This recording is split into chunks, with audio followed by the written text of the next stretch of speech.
बांग्लादेश में जो कुछ इस समय आजकल हो रहा है ये काफ़ी गलत हो रहा है और विपक्ष इसके ऊपर कुछ भी नहीं बोल रहा है। भारत सरकार के साथ खड़े होने की बजाय वो अपनी राजनीति कर रहा है और वक्फ बोर्ड के ऊपर इन्होंने पूरा एक ग्रुप बना करके सारी चीज़ें अपने बोलते चले जा रहे हैं और वोट की राजनीति कर रहे हैं। और बांग्लादेश के मुद्दे पर विपक्ष की कोई प्रतिक्रिया नहीं आ रही है और कोई इनके विचार अपने देश के प्रति नहीं है। कुल लगता है कि मतलब सिर्फ वोट बैंक की राजनीति करते हैं विपक्ष, ऐसा लग विपक्ष केवल वोट बैंक की राजनीति कर रहा है और इसके अलावा इनका कोई मुद्दा नहीं है। वो तो कहते हैं अल्पसंख्यक हमारा वोट बना, मुसलमानों का वोट सब ये और उसको, लेकिन अभी जो हालात है उसके लिए उनकी प्रतिक्रिया निकल कर नहीं आ रही है। तो देश का जो बहुसंख्यक समाज है उसके प्रति भी तो इनके विचार होने चाहिए। उनके प्रति ये लोग क्या कर रहे हैं और सरकार में रहते हुए ये इनकी प्रतिक्रिया क्या होनी चाहिए वो इनको सोचना चाहिए। बिल्कुल देखिए, और जाहिर सी बात है कि इस तरीके की प्रतिक्रिया नहीं आती तो बड़ा लगता है कि कौन अपने देश में रह रहा है। वोट के लिए तो तुरंत घर में बंद होते हैं। आपकी क्या प्रतिक्रिया इसको लेकर? देखिए, जो बांग्लादेश में इस समय जो अराजकता फैली हुई है, जो तख्तापलट हुआ है, इसमें हमारे हिंदुओं को काफ़ी क्षति पहुंचाई जा रही है। ये मेरा अपना मानना है, ये गलत है।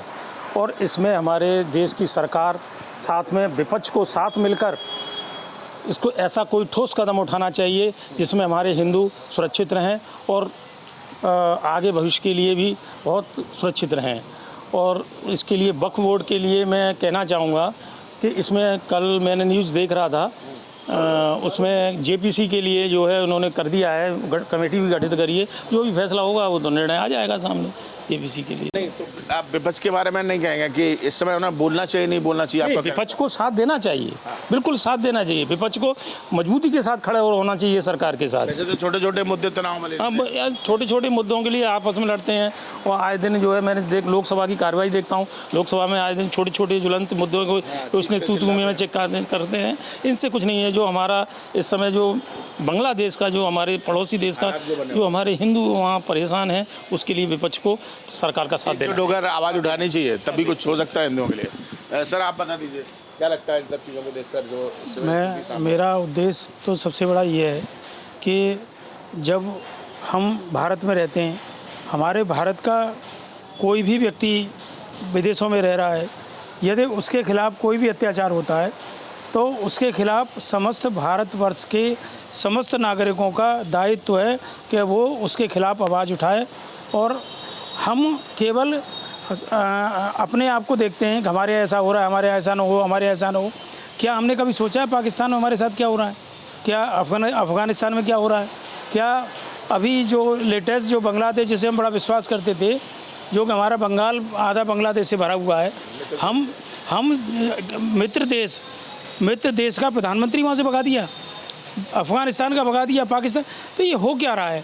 इस पर अंतर्राष्ट्रीय स्तर पे इसकी ज़रूरत है कि एक मुद्दा, ये बहुत बड़ा मुद्दा है। और 8% जिस तरीके से हमारी संख्या रह गई है 25% से, वो संख्या 8% रह गई है। और मेरा जहाँ तक ख्याल है इसके बाद तो शायद रहेगा ही नहीं, वहाँ जीरो हो जाएगा। अंतर्राष्ट्रीय स्तर की आप बात कर रहे हैं, वो तो तब होगा ना जब एकजुट होंगे सभी। नहीं, ये तो हमारा दुर्भाग्य है कि इस देश में जो इलेक्शन का जो माहौल है वो बंद कर देना चाहिए। सब बोलने लगेंगे। इलेक्शन एक इतनी बुरी बीमारी है जिसमें सही बात बोलने में भी डर लगता है, पता नहीं क्यों। सही बात हम बोलें, ये हमारे लिए बहुत बड़ी बात है। सही बात बोलना बिल्कुल ऐसे मुंह बंद हो गए लोगों के, लोग बोलना ही नहीं चाहते बिल्कुल। तो मैं तो अब इस बात पे आज मुझे एहसास हो रहा है कि हमें इस पर बड़ा एक अंतर्राष्ट्रीय स्तर पर इसकी प्रतिबंध की ज़रूरत है। और नहीं होता है तो आजीवन इससे जो है संबंध विच्छेद कर दिया। अपनी अपनी प्रतिक्रिया है, लोग अलग अलग दे रहे हैं। आपने बात सुनी भाई साहब की कि एक अंतर्राष्ट्रीय स्तर पर एक सोच बनानी चाहिए। क्या लगता है यहाँ पर देखा जा रहा है कि वक्फ बोर्ड जैसे मुद्दों पर तो चीख चिल्ला रहे हैं विपक्ष, लेकिन इतना बड़ा मुद्दा बांग्लादेश जैसा है जहाँ हमारे हिंदुओं के साथ बहुत कुछ हो रहा है, हमारे हिंदुओं को चोट लग रही है, वहाँ कुछ बोल नहीं रहा है। बांग्लादेश के लिए जो हुआ है काफ़ी दुखद है। वो हमारे भारतीयों के लिए और ख़ास तौर पे जो भारतीय हिंदू हैं उनको है ना, घर में उनके आगजनी हुई है, उनको जलाया गया है, उनको साथ मारपीट की है, वो बहुत दुखद है ना प्रकरण है। उसके लिए हमारे ना गवर्नमेंट को कुछ करना चाहिए, सोचना चाहिए। बाकी आगे अगर नहीं करते वहाँ तो वहाँ पे जो 7-8% है वो भी वहाँ से मूव करेंगे, जैसे कि पाकिस्तान या दूसरी और कंट्रियों में से हो गया है।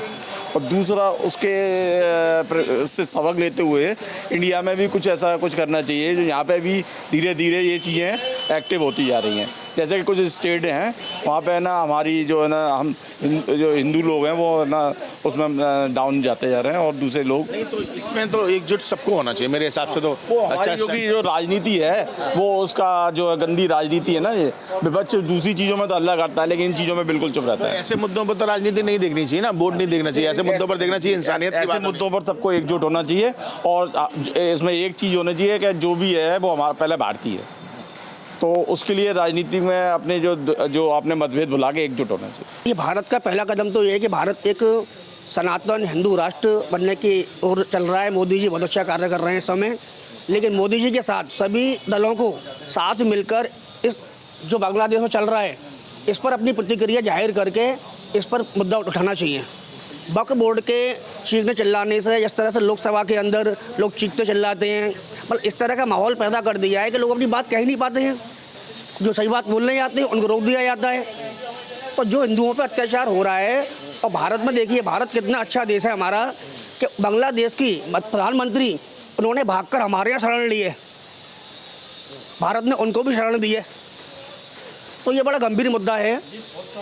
जिस तरीके से अभी छोटे छोटे मुद्दों पर विपक्ष चीखता है, चिल्लाता है, वक्फ बोर्ड जैसी चीज़ों में हो रहा है, लेकिन बांग्लादेश में जो हो रहा है, जो हिंदुओं पर अत्याचार हो रहा है, उसके लिए कोई प्रतिक्रिया नहीं है। वो प्रतिक्रिया तो बस यही है भी है कि उन लोगों को, मुस्लिमों को खुश करना है, इसलिए कुछ बोलना नहीं चाहते हैं वो लोग। बस वोट बैंक के लिए ये सारी चीज़ें चल रही हैं और हम लोगों को सब समझना ही पड़ेगा ये कि हम लोगों को किसके साथ रहना है, और ये वोट बैंक के चक्कर में ये लोग कुछ बोलते नहीं है। तो ऐसे लोगों के खिलाफ तो फिर एक एक्शन जनता को ही समझना चाहिए, और हम लोग जब तक एकजुट नहीं होंगे कुछ होने वाला नहीं है उस चीज़ का।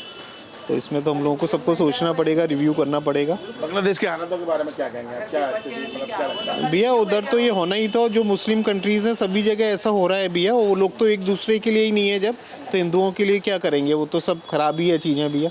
हम लोगों के लिए तो एक बहुत बड़ा सबक है और हम लोगों को सबको जागना चाहिए अब, और ये राइट समय है और सबके लिए बहुत ज़रूरी है भी। अगर हम लोग को, मेरे हिसाब से तो सभी कोई भी पार्टी हो सबको एकजुट होना चाहिए, आवाज़ उठानी चाहिए इस मुद्दे को लेकर। गंभीर होना चाहिए। जनता की बात करते हैं। ये कभी होगा नहीं भैया, क्योंकि वोटों के लिए सबको सत्ता चाहिए भैया। आप मणिपुर का ही देखिए ना, मणिपुर में भी सब यही चीज़ें ये लोग बात कर रहे हैं।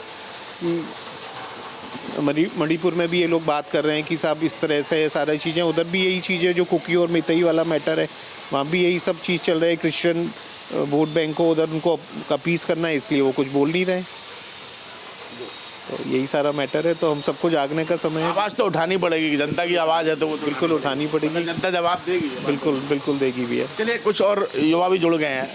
हम बात कर रहे हैं कि विपक्ष जो है वो छोटे छोटे मुद्दों पर चीखता है, चिल्लाता है, बयानबाजी करता है कि अगर वक्फ बोर्ड अभी कानून की बात थी तो लगातार उन्होंने आवाज़ उठाई।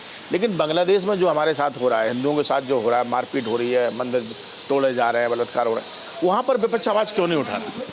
देखिए, छोटे मुद्दे जो होते हैं, चाहे सड़क का हो, चाहे बेरोजगारी का हो, चाहे महंगाई का हो, ये मुद्दे ऐसे हैं जो आम जनता को प्रभावित करते हैं। इसलिए इस पर बोल करके बहुत जल्दी आदमी को सचेत किया जा सकता है। लेकिन जो हम बंगाल की स्थिति इस समय देख रहे हैं, बांग्लादेश की, और वहाँ पे जो हिंदू रह रहा है, वो कहीं ना कहीं एक जो पोजीशन अगर हम देखें ना, एक कश्मीर में जब हुआ था, और वहाँ जो मतलब जो लोग साथ में रह रहे थे, जो दोस्त हुआ करते थे कभी, मतलब वही लोग उनको प्रताड़ित कर रहे थे। तो आज सेम वही कंडीशन बांग्लादेश में हो रही है। तो क्या इसकी आवाज़ भारत से नहीं उठनी चाहिए? अगर हम पैलेस्टीनियंस के लिए यहाँ पे जलूस निकाल सकते हैं, अलीगढ़ मुस्लिम यूनिवर्सिटी में भी उसके लिए जलूस निकाला जा सकता है, तो क्या बांग्लादेश में जो हिंदू रह रहे हैं, जो कि निर्दोष हैं, पैलेस्टीनियंस में तो चलिए ये था कि सबको आवाज़ उठानी चाहिए मेरे हिसाब से। और इसके लिए मैं आपको बता दूं कि कल प्रातः 9 बजे क्या कहते हैं, speed colour lab MG road से एक हम लोग यात्रा भी निकाल रहे हैं। तो पूरे हिंदुस्तान में थोड़ी थोड़ी आवाज़ देखो उठ रही है, लेकिन अब जागरूक होना पड़ेगा जनता को, क्योंकि अगर विपक्ष ऐसे वोट बैंक की राजनीति करता रहेगा, सिर्फ वोट मांगने के लिए काम करेगा, तो मुझे नहीं लगता कि सिर्फ। देखिए, अगर मेरे पड़ोसी के घर में आग लग रही है और मैं अगर सचेत नहीं हूँ, तो वो आग बहुत ही जल्द मेरे घर में भी आएगी। तो मेरे लिए बहुत ज़रूरी है कि मैं खुद अपनी भी सावधानी को रखूं और पड़ोसी की आग को भी बुझाऊं। तो ये बहुत ज़रूरी है। आप भी 2 शब्दों में बता दीजिए क्या कुछ कहना चाहेंगे। खानी क्या है कि हम विपक्ष की बात कर रहे हैं, लेकिन हमारी सरकार भी अगर देखा जाए तो कोई एक्शन नहीं ले रही। परसों आप ये कल के अखबार में पढ़ेंगे तो आपको महसूस होगा कि मोदी जी ने वहाँ के जो नए इस समय के प्रधानमंत्री बने हैं उन्हें बधाइयाँ दी और उनसे ये कहा कि हमें अपेक्षा है कि आप जल्दी इस सिचुएशन को कंट्रोल करेंगे। जबकि जो विरोध था वो शेख हसीना के लिए था, हिंदुओं से विरोध थोड़ी ना था। तो फिर हिंदुओं के अगेंस्ट इतना विद्रोह कैसे हुआ? आप बात करते हो कि यहाँ पे आरएसएस है, वो हिंदूवादी हो गई है। वहाँ पे आरएसएस नहीं है इसलिए इतना सब हो गया। शायद आरएसएस होती तो कुछ भी नहीं हो रहा होता। ये दिक्कत है। लेकिन कहीं ना कहीं सबको एकजुट तो होना चाहिए। सबको एकजुट होना चाहिए। ये पक्ष विपक्ष की बात नहीं है, ये समाज की बात है। और अगर आप इंसानियत के नाते कुछ नहीं बोल सकते तो फिर पक्ष विपक्ष तो आप करते रहो। ये तो आप अपनी मर्जी के लिए खेल रहे हो। और बिल्कुल देखिए, हिंदुस्तान के लिए कहा जाता है कि हिंदुस्तान एक ऐसा देश है जहां पर इंसानियत को सबसे पहले दर्जे पर रखा जाता है। और अब जब बांग्लादेश में तख्ता पलट के बाद जो अशांति फैली हुई है, जो इस समय माहौल दिखाई दे रहा है, उसमें सबको एकजुट होना पड़ेगा। विपक्ष को भी आवाज़ उठानी पड़ेगी यहाँ पर। तो कहीं ना कहीं जनता का यह कहना है कि जो लोग आवाज़ नहीं उठा रहे हैं वो कहीं ना कहीं वोट बैंक की राजनीति करते हुए नजर आ रहे हैं। ऐसे लोगों को जनता जवाब जरूर देगी। वक्फ संशोधन एक्ट को लेकर के संसद में जमकर के हंगामा हुआ। इतना ही नहीं, बयानबाजी का सिलसिला लगातार जारी है। यहाँ तक कि मस्जिदों से ऐलान भी किया जा रहा है और लोगों को समझाने का प्रयास किया जा रहा है कि वक्फ एक्ट आया तो मुसलमानों को क्या नुकसान हो सकता है। वहीं दूसरी तरफ बांग्लादेश में हिंदुओं का नरसंहार लगातार जारी है। लगातार उनके ऊपर अत्याचार किए जा रहे हैं, लेकिन कोई भी विपक्षी दल इस पर कुछ भी बोलने को तैयार नहीं है। ना ही सदन में बात करने को तैयार है और ना ही कोई तीखे बयान सामने आ रहे हैं। तो ऐसे में सवाल ये उठता है, हिंदू क्या सिर्फ राजनीति के लिए है? तमाम लोग हमारे साथ मौजूद, उनसे बात करते, जानने का प्रयास करते हैं कि आखिर वो क्या सोचते हैं। भाई साहब, ये बताइए कि जब बात वक्फ बोर्ड की होती है, तमाम विपक्षी दल एक साथ आ जाते हैं, संसद में विरोध करते हैं, लेकिन हिंदू हितों की बात कोई नहीं करता।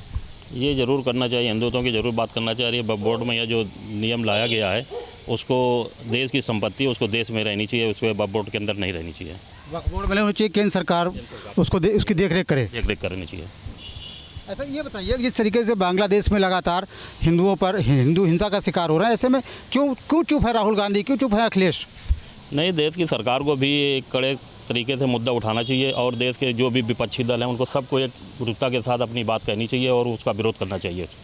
तो ये बताइए, जिस तरीके से वक्फ एक्ट को लेकर के लगातार विरोध हुआ, संसद में बड़ा हंगामा हुआ, लेकिन बांग्लादेश के मुद्दे पर इस तरीके का ना विरोध देखने को मिला, ना हंगामा देखने को मिला। क्या लगता है, हिंदुओं के नाम पर सिर्फ राजनीति है? बिल्कुल से आपने बिल्कुल सही बात उठाई है कि हिंदू धर्म के लिए, सनातन धर्म के लिए हमारे जितने भी बांग्लादेश में माताएं बहनों के साथ अत्याचार हो रहा है, उसमें उनको कांग्रेस सरकार को उनको ये दिखता है कि गाजा में जो हो रहा हमला उनको वो दिख रहा, उस पर कोई नहीं, उसमें बोल रहे हैं। मगर जो हमारे बांग्लादेश में माताएं बहनों के साथ जो गलत हो रहा, निहायत ही गलत, शर्मनाक ये घटना हो रही है बांग्लादेश के अंदर, उसमें ये विपक्ष के लोग बिल्कुल से आवाज़ नहीं उठा रहे। केंद्र सरकार का और हाथ और मनोबल और तेज़ी से उनको मजबूत करना चाहिए, साथ में आवाज़ उठाना चाहिए। ये देश हित की बात है। ये मुस्लिमों पर कोई बात आएगी तो एकजुट हो जाएंगे, हिंदुओं की बात नहीं करेंगे लोग। जी बिल्कुल बिल्कुल सही बात है। हिंदू समाज के लिए कोई भी खड़ा नहीं होता है और मुस्लिम समाज को भी ये आवाज़ उठानी चाहिए किसी हद तक की। आप हिंदुस्तान में रह रहे हैं, आपके ही बीच में हमारे आपके लोग रह रहे हैं, कम से कम उनको ये सोचना चाहिए कि बांग्लादेश में है तो हिंदू भाईचारे के, इनको एक मिसाल यहाँ के मुसलमान समाज को देना चाहिए। मतलब क्या लगता है, क्यों ऐसा होता है कि जब हिंदुओं पे हमला हो, कुछ भी हो, तो विपक्ष बोलता नहीं है, लेकिन मुसलमानों पर जरा सी आँच आ जाए तो हो हल्ला शुरू कर देता है? सारी गलती हिंदुओं की है, जहाँ पे हम आपस में ही बटे हुए हैं। अगर हम एक दूसरे के साथ अगर खड़े होंगे तभी बाकियों को सबक मिलेगा और किसी से शिकायत करने की ज़रूरत नहीं, हम सबको एक होने की ही ज़रूरत है। अल्टीमेट क्यों अखिलेश यादव राहुल गांधी ने? हम किसी के लिए कुछ भी नहीं कह सकते। क्या उनके लिए ये कहूँगा, खाली वो छोटे से वोट बैंक को लेकर के इतने पॉजिटिव हैं और हिंदू इतना बड़ा होने के बाद भी वो जीरो को समझते हैं। क्यों? क्योंकि हिंदू बटा हुआ है आपस में ना।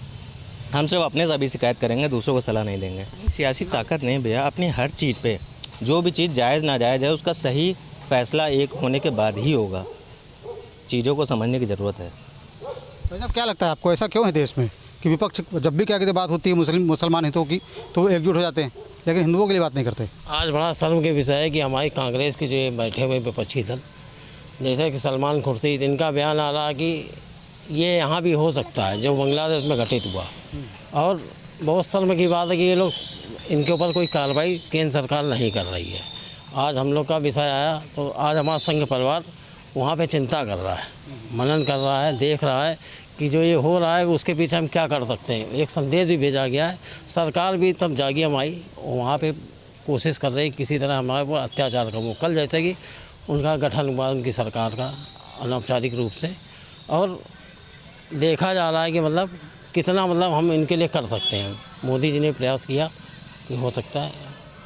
सलमान खुर्शीद का जो बयान है उसको संज्ञान में लेकर के उस पर कार्रवाई करनी चाहिए, आप कह रहे हैं? बिल्कुल बिल्कुल बिल्कुल होनी चाहिए। सलमान खुर्शीद क्या, मणिशंकर अय्यर ऐसे लोग भी बड़ा गंदा बयान दिया, क्या अच्छी बात है ये, बहुत ख़राब बात है ये। भाई साहब, आपको क्या लगता है क्यों ऐसा हो रहा है? ऐसा विपक्ष की तो शुरू से मानसिकता यही रही है, चाहे वो अखिलेश यादव हो या राहुल गांधी हो, उनके खुद के फादर जो कम्युनिटी से बिलोंग करते हैं, तो उनको इन किसी बातों से कोई मतलब नहीं है। उनको तो ये लगता है कि बस हम किस तरह से अपनी वोट बैंक को समेट के रखें, बस उसी लिए वो राजनीति कर रहे हैं। उनको देश से, धर्म से, किसी बात से कोई मतलब नहीं है। वो तो पाला खींच के राजनीति करते हैं कि हम सिर्फ एक वर्ग के लिए बने हुए हैं। उनको कोई मतलब नहीं सनातनी का क्या नुकसान हो रहा है, उनके साथ क्या अत्याचार हो रहा है, जबकि सैकड़ों बीघे ज़मीन वक्फ बोर्ड की है, उसके लिए ध्यान है उनको। लेकिन और देश के बाहर क्या हो रहा है, जबकि हमारे यहाँ अमित शाह जी के यहाँ अभी संघ परिवार ने बैठक करी और कहा कि वो उनके लिए कुछ किया जाए, जो वहाँ पे परिवार परेशान हो रहा है। हम लोग तो प्रयास कर रहे हैं, मोदी जी ने आह्वान किया और संज्ञान भी लेने की बात करी वहाँ के प्रधानमंत्री जो भी बने हैं कि आप इसका ध्यान रखिए कि वहाँ पे हिंदुओं पे अत्याचार नहीं होना चाहिए। तो कहीं ना कहीं उस चीज़ का दबाव है, वो है, लेकिन अभी तो फ्री है ना वो लोग। विपक्ष को भी एकता दिखानी चाहिए, वो भी इस मुद्दे पर एक होना चाहिए। विपक्ष तो बिल्कुल, वो तो सिर्फ एक अपने मुद्दे पे एक है कि अगर मुस्लिम वर्ग है या कोई और वर्ग, उनके लिए तो हम एक हैं, बाकी चीज़ों के लिए एक नहीं है। हाँ, मतलब सच कहने में भी उनको परेशानी है। सच कहने में क्यों परेशानी है दादा, आपको क्या लगता है? क्यों परेशानी है, क्यों विपक्ष सच भी नहीं बोलता है? वोट नहीं मिलेगा, केवल वोट की राजनीति हो रही है। इस हिंदुस्तान का दुर्भाग्य है कि LOP जो हमारा है, जिसको बोलना चाहिए हिंदू हित के लिए, देश हित के लिए, वो बिल्कुल बनियान पहन के घूम रहा है। कोई मर्यादा इस देश की उसको नहीं है, केवल अपनी LOP की कुर्सी और केवल कांग्रेस पार्टी का बचाव, यही उसके दिमाग में है केवल। और ना हिंदू हित की बात कर रहा है, ना देश हित की बात कर रहा है, क्योंकि मुस्लिमों के हितों की बात कर रहे हैं। केवल मुस्लिम हितों की बात कर रहा है। इस देश की सबसे सर्वोच्च संस्था पार्लियामेंट में वो कह रहा है हिंदू हिंसक है, हिंदू हिंसक है। इस देश का दुर्भाग्य है कि ऐसे लोगों को इस देश का लोकसभा में विपक्ष का नेता बना दिया गया, जिसको न मर्यादा का ध्यान है, न अपनी भाषा का ध्यान है, न समाज का ध्यान है, न देश का ध्यान है। ऐसे लोगों को तत्काल इन लोगों के खिलाफ कानूनी कार्रवाई करके इनको लोकसभा से ही बहिष्कृत कर देना चाहिए। कौन से ऐसे लोग हैं आपको लगता है? ये जितने भी विपक्ष के इस समय के लोग हैं, प्रथम तो हमारा LOP है, LOP के खिलाफ ही कार्रवाई करनी चाहिए, जो इस देश की संसद को नहीं चलने देना चाहता है, जो केवल अपनी बात कहता है और बात सुनना नहीं चाहता है। लोकसभा और राज्यसभा दो हमारी इतनी सबसे बड़ी संस्थाएं हैं, इनमें हम अपनी बात कहने के लिए ही चुने गए हैं। जब हम अपनी बात कहेंगे और किसी की बात सुनेंगे नहीं, तो इस लोकसभा और राज्यसभा का औचित्य क्या रह जाएगा। ये लोकसभा और राज्यसभा की मर्यादा को भंग कर रहे हैं, इनके खिलाफ एक कानूनी कार्रवाई करना चाहिए। सारे जो इस समय सत्ता में बैठे लोग हैं, उन लोगों की एक जिम्मेदारी है कि वो केवल सत्ता नहीं चला रहे हैं, वो इस देश के आम गरीब नागरिकों के हितों के लिए ही चुने गए हैं।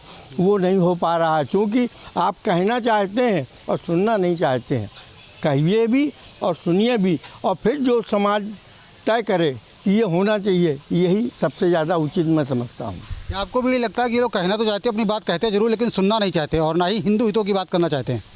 अब हिंदू हितों के बाद अब ये बांग्लादेश में जो भी महिलाओं के साथ जो भी अत्याचार हुआ, ये बहुत गलत हुआ। इसमें सत्ता पक्ष और विपक्ष दोनों को मिलकर एक साथ आवाज़ उठानी चाहिए और जो भी यथासंभव मदद हो वो करनी चाहिए। और हमारे CM योगी आदित्यनाथ और नरेंद्र मोदी जी ये सब मिलकर ज़रूर करेंगे।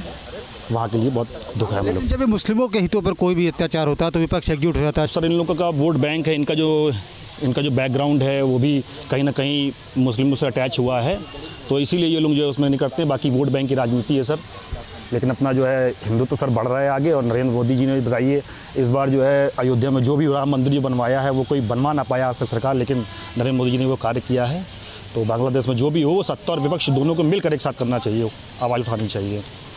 सत्ता और विपक्ष को मिलकर के आवाज़ उठानी चाहिए। चाचा, आपको क्या लगता है कि जब कभी मुसलमानों के हितों की बात होती है तब सब विपक्ष एक हो जाता है? हमने तो कुछ इसके बारे में मालूम नहीं है। नहीं, आपको लगता नहीं है कि जब कभी बात हिंदुओं पे हमले की बात होती है, बांग्लादेश में हमला हो रहा है हिंदुओं पर, कोई बोल ही नहीं रहा है? ये तो सही है कि वो जो हमला हो रहा है, हिंदू फंसे हैं वहाँ, उनको निकालने की बात हो ही रही थी। अब पता नहीं निकले कि नहीं निकले अभी। भाई अब उनकी लोगों की राजनीति है, ये तो नेता लोग बता सकते हैं। आपको लगता है कि वोट बैंक के लिए ऐसा है? अब भाई हम ये नहीं कह सकते हैं। कानपुर के लोग हैं, कानपुर के लोगों को आपने सुना, जिनकी अलग अलग राय है। उनका कहना ये है कि हिंदू हितों की जब बात होती है तब विपक्ष बिखरा हुआ नज़र आता है। विपक्ष के लोग बोलते नहीं, लेकिन मुसलमानों पर जब भी कोई आँच आती है तो वो एकजुट हो जाते हैं और आवाज़ उठाते हैं। इसका एक प्रमुख कारण ये है कि हिंदू एकजुट होकर के वोट नहीं करता, हिंदुओं में बिखराव देखने को मिलता है। वीडियो जर्नलिस्ट अमित सिंह के साथ श्याम तिवारी, न्यूज़ स्टेट कानपुर।